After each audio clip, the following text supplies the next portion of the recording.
Hello folks, welcome to the OceanState Cuisine.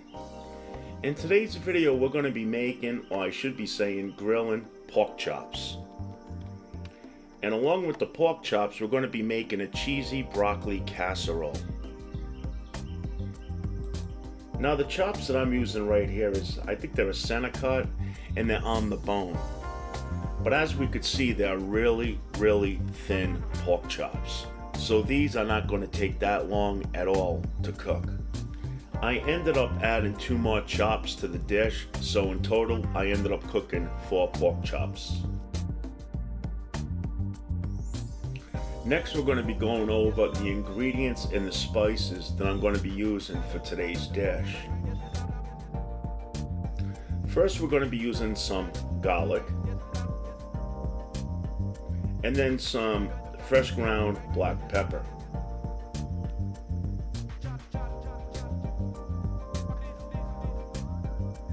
Then some onion powder. And then some dried rosemary leaves. And then some barbecue sauce.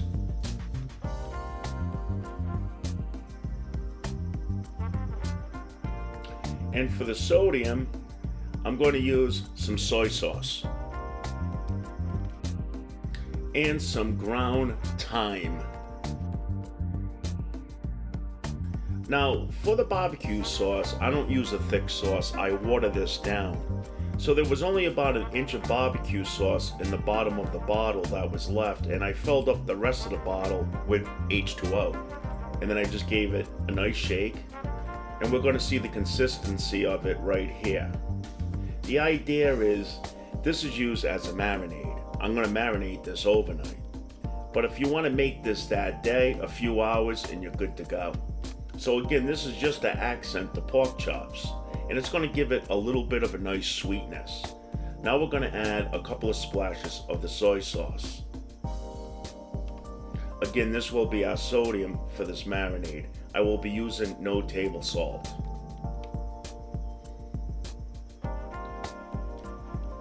Then I'm going to add my minced garlic. You could use regular garlic, you could use garlic powder, whatever you want to use works fine.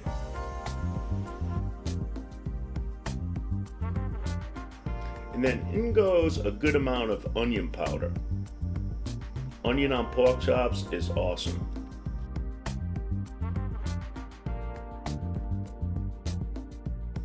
And then in goes our dried rosemary leaves. Rosemary on pork chops is excellent. And again, when I'm adding my seasonings, I just go by how it looks, uniformed on the top of everything, and then I mix it all together later on to blend it. Now we're going to add some thyme. And I'm not going to add tons of thyme. You got to watch out with thyme. It could be rather strong. And then some black ground pepper.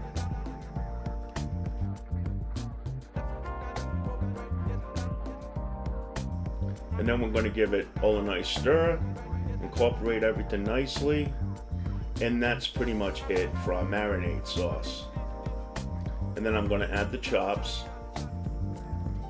And I didn't show it on film, but I decided on adding 2 more chops that I had left over to the same mixture. So I ended up making 4 pork chops.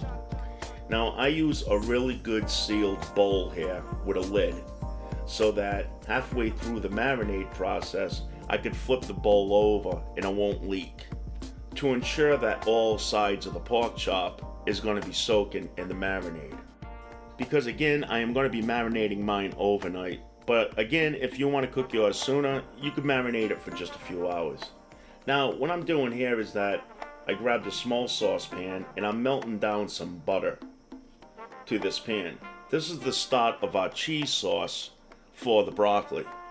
So yeah, when I make this, I don't just get the cheese and just throw it raw on top of the broccoli. I actually make a cheese sauce. It blends into the casserole much better. Now we're going to add some of the juices from the minced garlic jar with some minced garlic. That's what I like about the jar minced garlic. You have the juice in it too that you could use in recipes where you don't want a lot of chunks. Now we're going to add the onion powder. And this is why also I use a cheese sauce, so I could add these seasonings to the sauce. It just makes it taste a lot better. Now we're going to add some salt.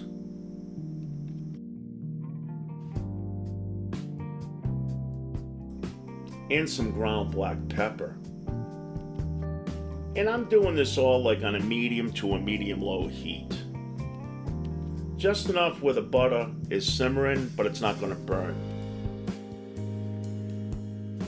Now we're just going to add a little bit of milk. If you have like heavy cream, half and half and things like that, the heavier the cream, the better.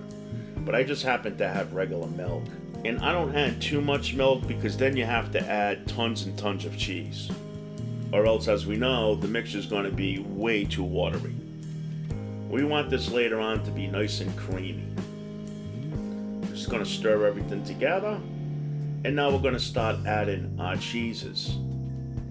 Now I have Kraft cheddar cheese, or shredded cheese I should say, but I find that cheese alone doesn't have much of a taste at all. It says shop on the package, but I think once you cook with it, it ends up tasting like plastic kinda. It doesn't really have much of a strong cheese flavor.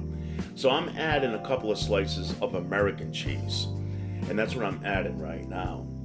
And then eventually I'm going to be adding a slice of provolone cheese, as we see right here. Now this is the store-bought deli sliced provolone cheese, but if I had my pick, I like the actual shop block of provolone cheese. It's so strong, it's awesome. And provolone cheese melts really, really good. I've noticed lately with American cheese, it doesn't always melt all the time, the way that you want it to melt. And years ago when I was a kid, the stuff always melted awesome. We used to buy the best, which is Land O'Lakes. And we still buy Land O'Lakes today. But sometimes when we go to use it in certain dishes, it just burns on the edges and it doesn't really melt. I think the reason for this is that they're using like hydrated milk products, or maybe some oils, which does not melt as good as when you add cream to cheese when you make it. Now we're going to add the cheddar cheese from this package here, and this again is shredded. So we're just going to add a good handful of this. So overall we're using about 4 cheeses, but I haven't shown you guys the last cheese yet. And I think you're going to have a good guess of what that cheese is if you watched a lot of my other videos. I used to make this cheese sauce when I worked at the child care, and they used to go nuts over this sauce. I used to use it for a lot of different recipes, like macaroni and cheese. The kids loved it, as well as the staff. Well, you guys guessed it, Parmesan cheese. Oh yeah, love this stuff. And I don't mind the stuff that comes in a can. Of course, the fresh grated cheese is always the best way to go. So whatever you have on hand is definitely what you want to use. Now we're going to give it a nice stir and make a mess on the stove. Then later on we're going to reduce the heat a bit down to like a low. And as it simmers, the water's going to evaporate from the sauce and it's going to thicken up the sauce. And then once you take it off the heat and let it sit, it even thickens up more. But we still want it thin enough where it's going to form down in between the broccoli. Now, time we make people go, bacon. Who does not like bacon? Alright, so anyways, to make this easier, I'm just going to microwave it. Yeah, I know. I don't usually microwave my foods, but I think bacon comes out pretty good in the microwave for dishes like this. Now, for bacon and eggs, no, I always pan fry it. So we're just going to put it in a paper towel like this. I'm going to use I cut my bacon in half. So this is literally 2 slices, just cut in half. I'm going to fold over the paper towel, and we're going to put it in my microwave. My microwave's pretty strong, so I cook it for 2 minutes, and it comes out perfect. And now time for the broccoli. And yes, we're using a bunch of broccoli right here. And then eventually we're just going to cut it up into nice sized chunks. And now we're going to start cutting it where it turns into flowerets. Servable bite-sized pieces right here. Nothing too fancy with the knife, just cut it right along here and just pull them apart with your fingers and you should be good to go. And the amount that you want to use of broccoli is totally up to you. So again, most of you guys probably have larger families than I do right now. But, now we're just going to cut them up into smaller pieces. So it's just a lot easier to eat. And that's about the sizes that I'm going to leave mine at, because we know that they break down a little bit as they cook. And it's only for 2 people. Now, with this little small bacon dish, these come in so handy when it comes to making smaller portions. I'm just going to place the broccoli now in this dish, which I did spray with cooking spray. I like my cleanups to be really easy. The perfect amount for 2 people.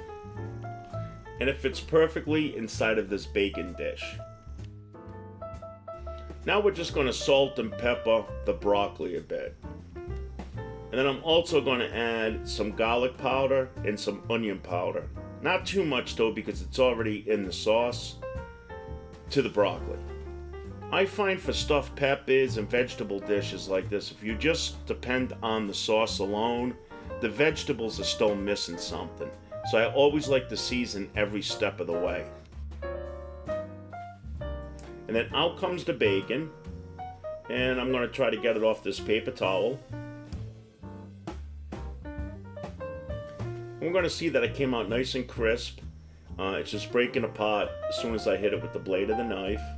And we're just going to cut it up a bit like this into like nice size, bite-sized bacon bits. Now if you have really good bacon bits, just use those.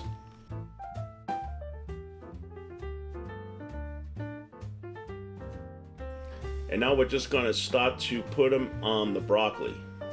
Kind of spread them out and just sprinkle them right on top of that broccoli.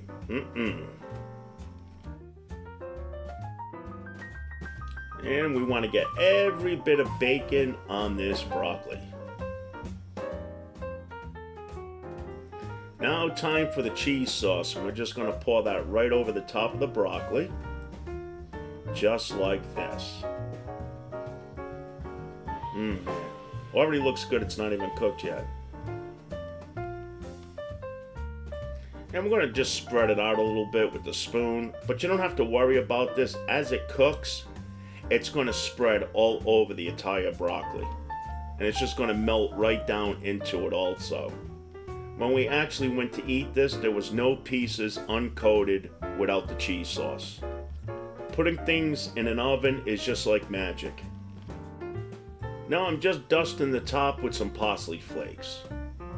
And all this time, the last couple of dishes that I made, I didn't realize that in my refrigerator was fresh parsley, which would have been awesome for this. And now I'm going to hit it with some paprika. Adds a nice color. Paprika isn't loaded with flavor, but it's got a little bit. It's kind of like a back tint, like smokiness to it. But it really makes a lot of dishes look awesome. Now, I didn't mention this at the start of the video, but I decided to put some potatoes into the picture. And then I realized that I had these potato skins from TGI Fridays in my freezer. So I figured this would be a good addition to a pork chop dinner. So we used one apiece. Okay, now back to the broccoli. What I did was that I melted down some water and some butter. And I'm just pouring that on this. This is going to help it steam in the oven, because after all, we didn't pre-cook the broccoli. So we're going to need some moisture to help this all blend and steam. And plus the butter is going to help add some nice flavor to it also.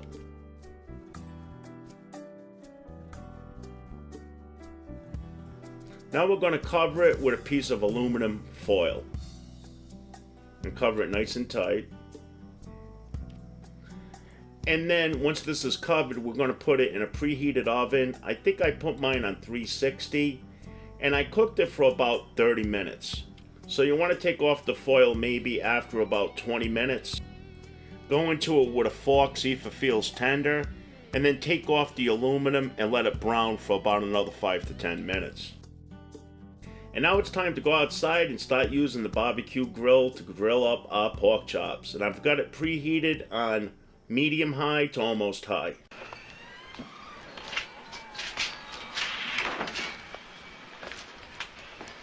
Ah, look at that, man. The great outdoors, huh? Yeah, great outdoors. Now, outside of my sister talking, that's the sizzle you want to hear when you go to add meat to the grill. But now, I was actually kind of bummed out because I thought my tank was running out of fuel. So, I didn't get this up to temperature like I wanted it to. I wanted to mainly just char it where it got the nice grill marks, turn it, and then give it a flip, turn it, and then it should be done because these are very thin pork chops. We don't want to overcook pork chops in this day and age. I know when I was a kid, we hated pork chops. It's because everybody back in the day used to cook them for like 45 minutes. And they weren't juicy, they weren't tender, they were just overcooked. But we know in this day and age, we cook pork chops now a lot less, where they can still be a little pink on the inside with an internal temperature of 145. So I did close the lid and cover it so that the heat would build up more. But they are cooking pretty good. I just had to cook them a little bit longer. Now with the marinade, I'm going to brush it, and that's going to help it come out really nice and juicy and add the flavor. So now normally if your grill is at about 350, 400 degrees, with pork chops this thin, I would go about 2 minutes and then give them a turn, and then 2 minutes and then give them a flip, and then 2 minutes, give them a turn, and then 2 minutes, they should be done. Now for grill maintenance, when it comes to cleaning, I don't clean mine each time with like a soap solution because I like to leave it seasoned. And each time you go to use your grill and you heat it back up, it's going to kill any bacteria, so you're not going to get sick. So I just mainly go over it with the grill wire brush and just clean it off that way. And then after a couple of uses, I will use a soap solution and give it a really good thorough cleaning. And so here is our final product when it comes to the pork chops. They ended up looking pretty darn good. Again, the grill marks would have been more dominant looking if my grill was cooking at a higher heat. So here we have the full dinner. We have the barbecued pork chops and the broccoli cheese casserole, along with the TGI Fridays frozen potato skins that you just heat up in the oven. And let me tell you something. For a product bought frozen, they taste very good. And that's about it, folks, for today's video. Thanks as always for watching the OceanState Cuisine. Feel free to sub up for more delicious recipes coming your way. Comment down below because as always, we love to hear from you. And until then, you guys have yourself a great day. Take care. Bye-bye.